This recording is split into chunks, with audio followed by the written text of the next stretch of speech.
Assalamualaikum warahmatullahi wabarakatuh. What's up guys, kembali lagi bersama kami di Unitek TV. Oke, jadi kali ini kita membahas tentang bincang FT. Sebelumnya perkenalkan dulu, saya sebagai pembawa acara di sini. Nama saya Aya dari D4 Teknik Elektronika.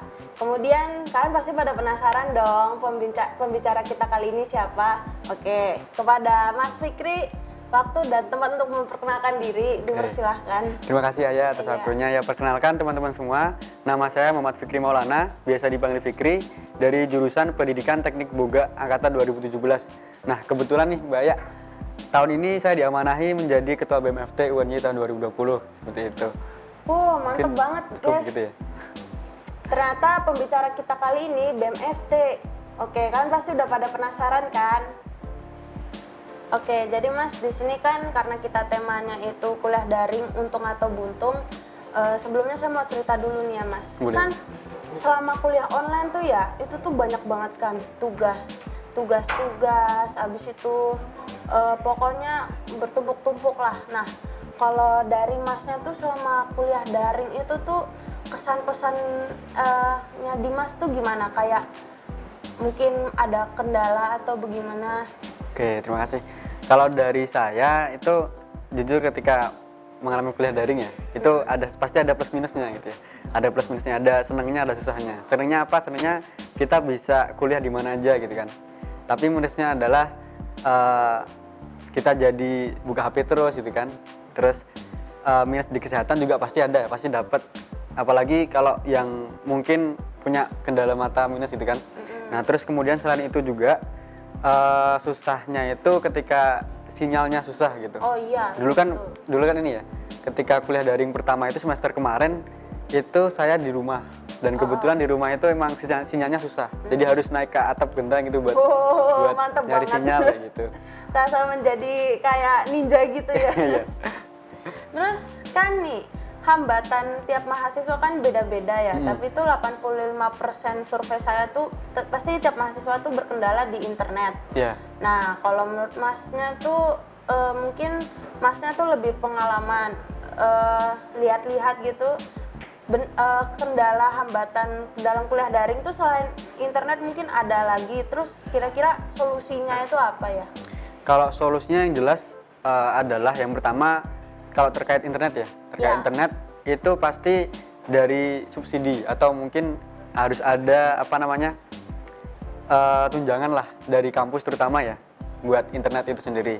Nah, kemudian yang kedua ini masalah dosen sih, masalah dosen ketika mengajar daring itu diharapkan dosen tuh lebih bisa gitu ya, karena kan kalau jujur di jurusan saya itu kan dosennya udah sepuh-sepuh gitu ya.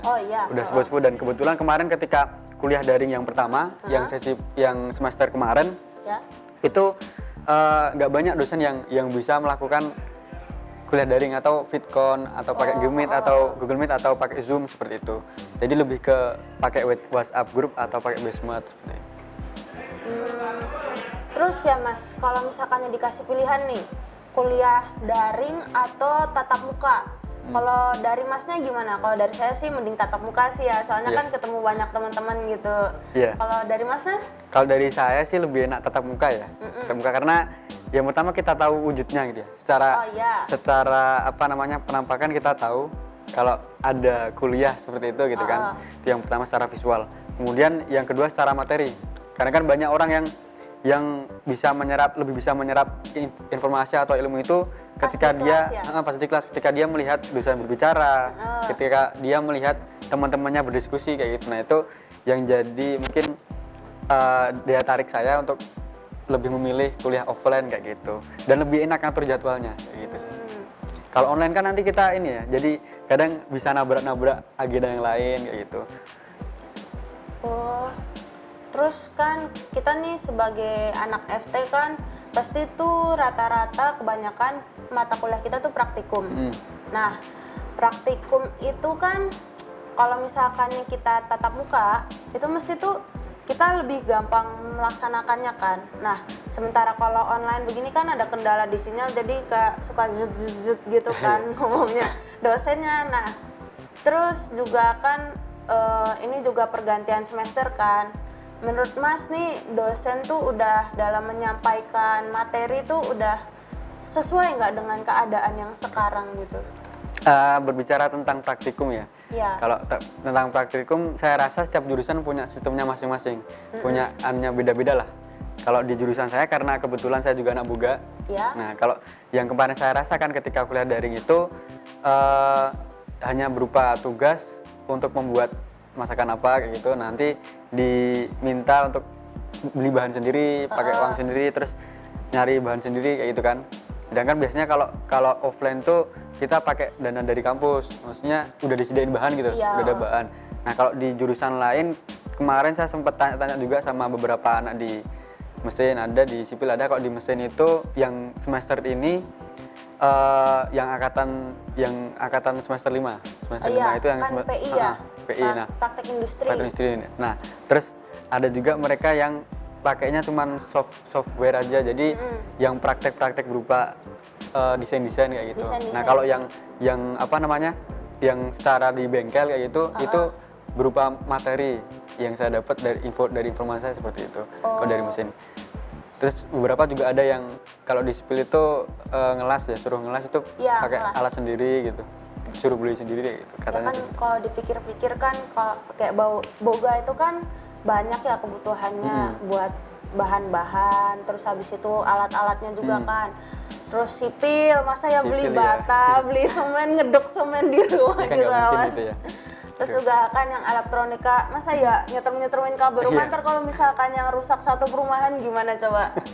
Terus ini ya Mas, selama praktikum tuh, praktikum di rumah tuh kira-kira hambatan dari Masnya sendiri ada nggak? Kalau dari saya ketika praktikum di rumah, sebenarnya lebih ini ya, kalau boga lebih enak ya, karena di rumah kan udah pasti ada dapur. Udah dapur pasti bahan-bahan yang sekiranya itu udah ada ya pasti ada di dapur gitu. Jadi agak seneng juga, tapi susahnya juga kita jadi over di ini, harus effort pakai uang sendiri kayak gitu. Terus tadi yang ini, yang masalah dosen gitu ya, dosen ngajar itu. Itu kalau yang dari saya survei tempat saya itu yang di jurusan PTBB, itu kebanyakan kendala ini sih. Jadi dosen tuh menyampaikan hanya berupa tugas, berupa tugas materi mandiri sama gitu, tugas. materi sama tugas, file materi sama file tugas. Tapi kurang dijelaskan secara fitcon atau secara lisan dari dosennya sendiri seperti apa tips dan triksnya kayak gitu. Nah, itu yang menjadi kendala dari teman-teman di Boga itu. Mereka harus otodidak sendiri, walaupun emang di kuliah kita dituntut untuk belajar mandiri ya, tidak untuk apa dikasih gitu, tapi kita dituntut untuk belajar mandiri. Tapi kan setidaknya dosen itu juga memberi tips dan trik gitu dari materi ini, kira-kira bagaimana sih yang baik dilakukan atau kendalanya apa ketika kita nggak melakukan sesuai prosedur. Nah, itu harusnya seperti itu. Cuman kemarin ada masukan itu kalau dosen tuh ada yang nggak mau ketika mau diajak fitcon gitu. Pas diajak fitcon tuh nggak mau ya? Nggak bisa, katanya sibuk atau seperti apa gitu. Kalau nggak sibuk ya mungkin takutnya berbayar mahal kan katanya kalau misalkannya kita fitcon terus ngaktifin kamera, ntar tuh bayaran datanya tuh jadi lebih mahal. lebih banyak habisin paket data. Kalau yang saya tahu itu pakai Google Meet ya, pakai Google Meet 1 jam itu paling habis 600 MB. Mantep banget. 1 jam. Mendekati 1 giga ya berarti. Hampir. Dari Masnya nih saran nih ya buat mahasiswa nih buat selama kuliah daring yang praktik itu mungkin Masnya ada kayak tips-tips gitu kan, Masnya udah semester 7 nih. Kalau tips dari saya tetap ikuti alurnya ya, tetap ikuti alurnya dari dosen seperti apa, dari jurusan seperti apa, dimaksimalkan, tapi ingat juga kesehatannya. Jadi kadang kan kalau sekarang kadang sampai ada yang sampai kuliah malam gitu ya, padahal biasanya kan cuma sampai sore gitu. Nah, ini kadang-kadang karena sekarang online jadi bisa diterabas sampai malam gitu kan. Nah, ini yang jadi perlu perhatian buat teman-teman dan juga mungkin dosen juga ya. Jadi kondisi kesehatan mahasiswa itu juga harus diperhatikan. Mungkin dari pola makannya, ketika video conference banyak seperti itu jangan lupa makan, terus istirahat juga yang cukup, dan sampai terlalu banyak aktivitas kemudian istirahatnya tidak cukup seperti itu. Oke, jadi seperti yang kita tahu kan dari kampus itu kan ngasih kebijakan kampus mengenai bantuan kuota. Iya. Dan itu kan nggak cuman kampus doang yang ngasih ya, ada Kemendikbud. Nah, kalau nggak salah tuh dari Kemendikbud tuh ngasih 50 GB, itu 45 tuh buat apa? Kuota buat Google Meet aja. Iya. Nah, tapi itu kan masih belum tahu itu dikasihnya tiap bulan atau gimana, sementara yang dari kampus kan tiap bulan ngasih. Nah, itu dari Mas, kuota yang dikasihkan oleh kampus itu untuk Google Meet gitu mencukupi apa gimana? Atau mungkin apa mungkin ada perlu tambahan lagi atau itu udah cukup banget? Oke, terima kasih. Jadi mungkin sedikit memperjelas ya, memperjelas di sini terkait kuota dari kampus maupun dari Kemendikbud. Nah, dulu tuh di pertengahan tahun ini itu kan kampus kita membuat kebijakan ngasih kuota ya. Ngasih kuota itu karena di awal sebelumnya itu dari ketua BEM itu berinisiasi untuk audiensi ke rektorat, terus minta bantuan kuota seperti itu. Nah, akhirnya dikabulkan, tapi yang jadi kendala adalah itu kan turunnya harusnya per bulan kalau nggak salah 25 giga itu ya.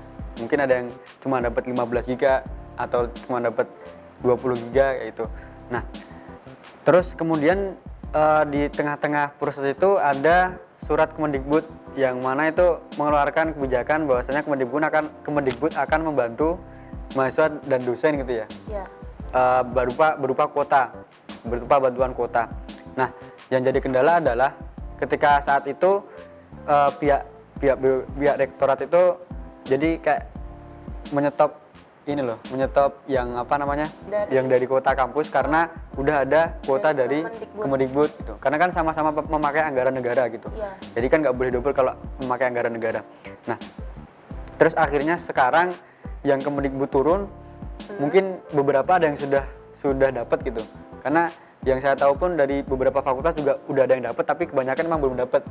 Jadi sistemnya emang belum rata dapat semua gitu. Nah, harusnya kalau menurut saya harusnya dari rektorat saja yang mendistribusikan gitu, atau jadi Kemendikbud tinggal ngasih dana terus nanti nambahin dana lah, istilahnya nambahin dana, terus dari rektorat baru yang mengurus perihal kuota ini siapa aja yang dapat kayak itu. Karena kalau seperti ini jadi istilahnya dari rektorat itu lepas tangan sama kuota. Oh iya. Seperti itu. Itu yang info terbaru mungkin yang saya dapat kemarin dari forum-forum BEM. Tapi menurut Masnya sendiri nih ya, lebih efisien kuotanya dibanyakin buat Google Meet atau kuota paket data biasa? Kalau efisiennya imbang ya. Jadi imbang. Jadi kenapa imbang? Karena kan kita juga nanti perlu setting ya. Setting dari tugas, kemudian setting buat misalkan download template atau download artikel kayak gitu. Nah, itu atau mungkin nonton YouTube tapi nontonnya yang sesuai ini buat mata kuliah gitu kan ada kalau di jurusan saya itu ada satu mata kuliah itu di mana itu buat video YouTube gitu. Jadi emang kita harus nonton video di YouTube kayak gitu. Nah, kayak gitu. Nah, itu perlu banget untuk dikasih imbang gitu. Karena kalau misalkan nggak imbang, jadinya ya mungkin emang buat jagain nggak dibuat hal-hal yang aneh-aneh gitu. Bener banget. Tapi dalam hal kebutuhan pun kita juga butuh gitu sebagai mahasiswa. Banyak yang harus kita cari juga kayak gitu. Terus habis itu dari prodi Masnya nih, sistem kuliah online yang dijalanin tuh kalau boleh tahu yang kayak gimana? Oke. Kalau di jurusan saya di PTBB sendiri itu beda-beda setiap dosennya. Jadi emang ada yang pakai WhatsApp group, ada yang pakai Bismart saja. Jadi langsung nyantumin di Bismart, kemudian nanti ngasih ke mahasiswa itu nanti kerjakan Bismart yang bagian ini kayak gitu. Ada yang seperti itu, ada yang pakai video conference atau pakai Google Meet, pakai Zoom seperti itu. Kalau sistemnya seperti itu. Terus untuk presensi kehadiran kan ada dosen yang mengharuskan mahasiswanya ikut web meeting di Google Meet. Abis itu suka ada beberapa mahasiswa kan yang mungkin daerahnya di daerah Pelosok dalam gitu ya? di pelosok itu kan susah sinyal. Tapi sebenarnya nggak cuma daerah pelosok sih, di daerah Jogja pun Ada kadang gitu ada ya? apa dark spot yang nggak nggak terkena ini Sinyal. terkena sinyal kan, jadi suka putus nyambung gitu. Sementara kan kadang kuliah online-nya kan direkam gitu. Nah itu menurut Mas tanggapannya tuh gimana? Kalau dari saya sendiri, ketika emang apa ya, emang mengharuskan mahasiswa itu dari awal sampai akhir hadir gitu ya, kayaknya kurang bisa. Apalagi justru dosen harus tahu kondisi mahasiswanya. Jadi apakah dia dalam posisi di mana itu tempatnya sinyalnya bagus atau jelek kayak gitu. Jadi harus ada rasa toleransi lah, atau apa ya, humanisnya gitu loh. Jadi ya kita nggak bisa ngejudge semua mahasiswa itu di tempat yang punya sinyal bagus, atau semua mahasiswa itu punya alat-alat yang bagus atau handphone yang bagus. Itu kan nggak semua punya gitu. Nah ini yang perlu mungkin ini sih lebih ke absen di awal sama absen di akhir. Jadi untuk penjagaan kalau dari saya gitu. Walaupun emang nanti jatuhnya kalau misalkan diadain absen di awal di akhir, dia nggak ikut, takutnya di pertengahan nggak ikut gitu kan. Keluar gitu iya itu sih. Tapi ya sebagai seorang mahasiswa harusnya tanggung jawab lah. Udah menjadi mahasiswa gitu ya. Udah menjadi mahasiswa yang butuh ilmunya kan mahasiswa sendiri gitu ya. Ngapain kita hadir di kelas yang online walaupun cuman kayak gitu, tapi di tengah-tengah kita tiba-tiba keluar dari forum gitu. Nah itu kan iman-iman banget. Kita udah baru kuliah, kita udah minta tolong orang tua buat nyekolahin kita gitu ya. Nah itu yang jadi tanggung jawab kita gitu. Berarti dari Masnya sendiri lebih efisien kalau misalkannya diadain Google Form gitu di awal buat isi absen. Habis itu ntar urusan mereka ada kendala sinyal jadi keluar masuk itu ntar urusan lain lagi. Atau bisa dibuat di akhir tuh ada kuisnya. Jadi misalkan kayak kuis kecil-kecilan. Jadi apa yang tadi disampaikan sama dosen nanti di situ sembari absen di akhir gitu. Di Google Meet-nya? Di Google Meet-nya. Atau dikasih Google Form kayak gitu.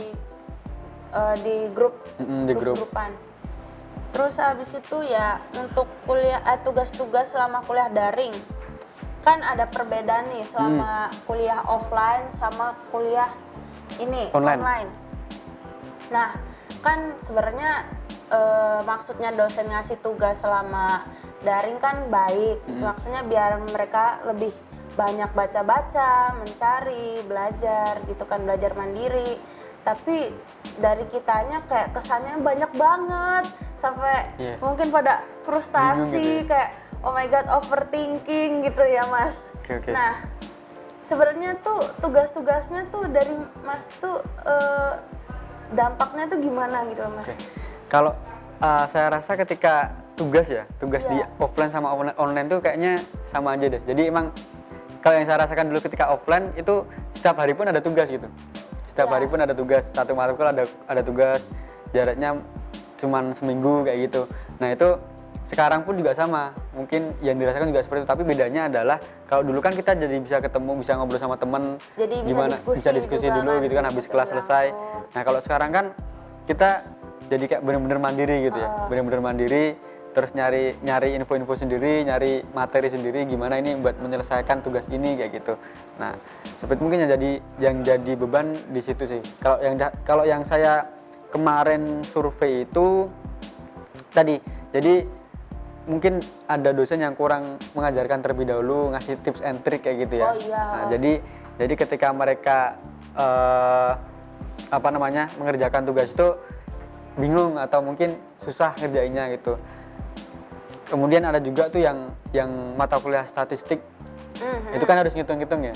Kalau nggak dijelaskan dari awal harus kayak gimana kan pasti nggak bisa. Kalau cuman beda-beda orangnya. Ada orang yang cuman baca materi statistik langsung paham, oh ini gini caranya seperti ini. Tapi kan nggak semua mahasiswa kayak gitu. Kadang kan juga ada yang harus dijelaskan. Setidaknya kasih tips atau tipsnya lah. Gitu. Terus habis itu menurut Masnya nih, kuliah semester depan kira-kira udah bisa offline belum ya? Sementara kan keadaan corona kan angkanya semakin naik nih yang positif. Nah, cuman kan tapi kalau di luar-luar kan orang udah pada mulai berkerumun bebas, udah mulai pada nongkrong-nongkrong gitu. Nah, kalau menurut Mas udah bisa diadakan offline atau enggak? Terus habis itu kira-kira kemungkinan penyebarannya itu kemungkinan penyebarannya nggak terlalu banyak itu gimana?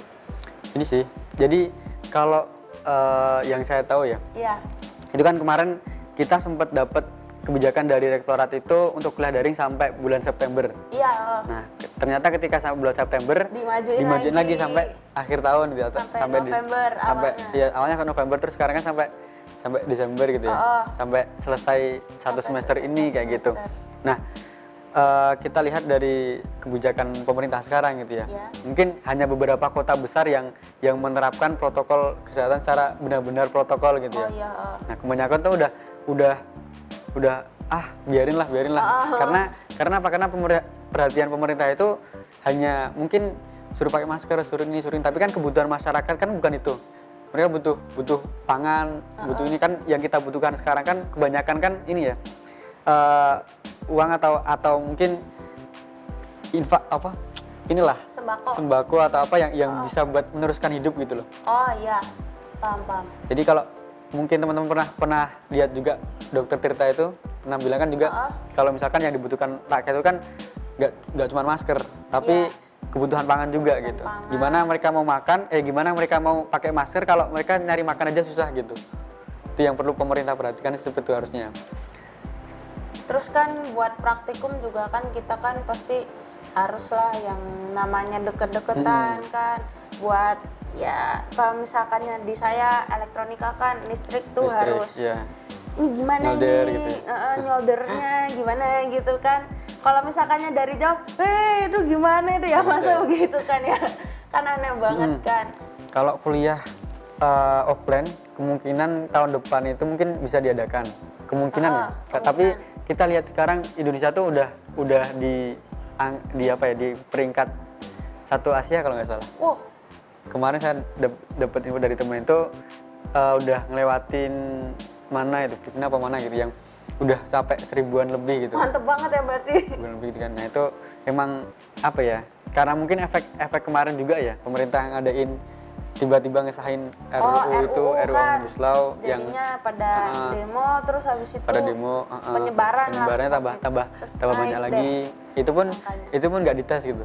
Kalau misalkan di swab semua, pasti lebih banyak lagi gitu. Di swab semua pasti pada ketahuan itu yang kena siapa aja. Lagi.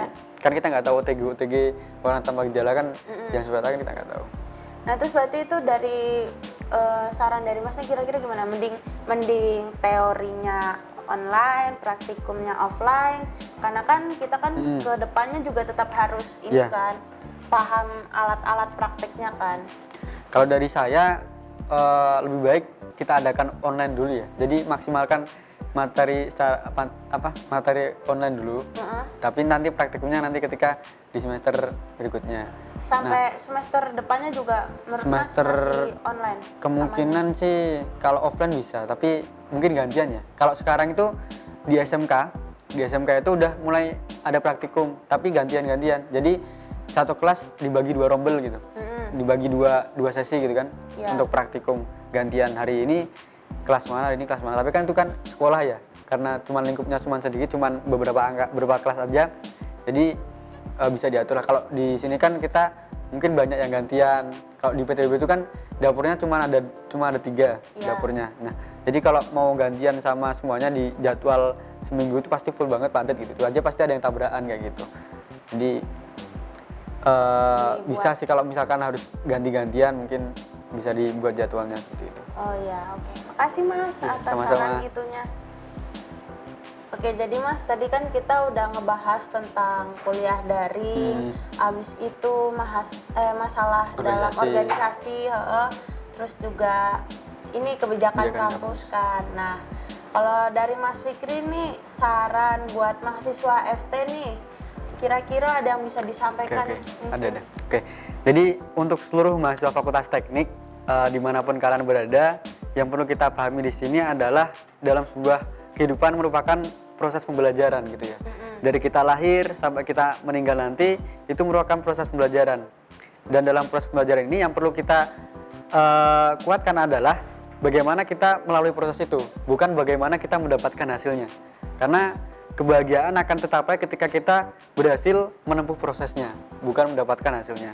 Yang hasilnya ini adalah bonus saja kayak gitu. Jadi apapun yang kalian alami sekarang, entah itu kuliah daring, kemudian kebijakan-kebijakan yang mungkin agak kurang enak di kalian, nah itu bisa disampaikan ke teman-teman BEM biar kita bisa menyampaikan aspirasi kalian juga ke pihak dekan atau rektorat seperti itu. Nah, dan yang paling penting adalah ketika teman-teman melaksanakan semua itu, tetap jaga kesehatan dan juga fokus, jangan sampai salah persepsi atau mungkin salah menafsirkan apa yang telah disampaikan oleh dosen yaitu atau yang telah diberikan kebijakan oleh rektorat sehingga malah memancing keributan atau memancing hal yang tidak harusnya itu menjadi hal yang tidak tidak enak gitu. Tidak enak bagi dosen ataupun bagi rektorat seperti itu. Iya. Oke, jadi dari kesimpulannya Mas Fikri ini intinya kita sebagai mahasiswa itu dari kesimpulan yang saya ambil sendiri itu kita harus kayak sejenis apa ya, dalam pepatah tuh bersusah-susah dahulu, bersenang-senang kemudian, betul, gitu kan Mas? Betul. Oke. Intinya seperti itu gitu. Karena ini kita udah selesai, udah di akhir acara. Sekian ya Mas, terima kasih telah datang di Bincang FT kali ini. Sama-sama. Maaf kalau misalkan ada salah dalam tutur kata. Oke. Buat mahasiswa FT, terima kasih udah menyaksikan Bincang FT kali ini. Kembali lagi di Bincang FT berikutnya. See you.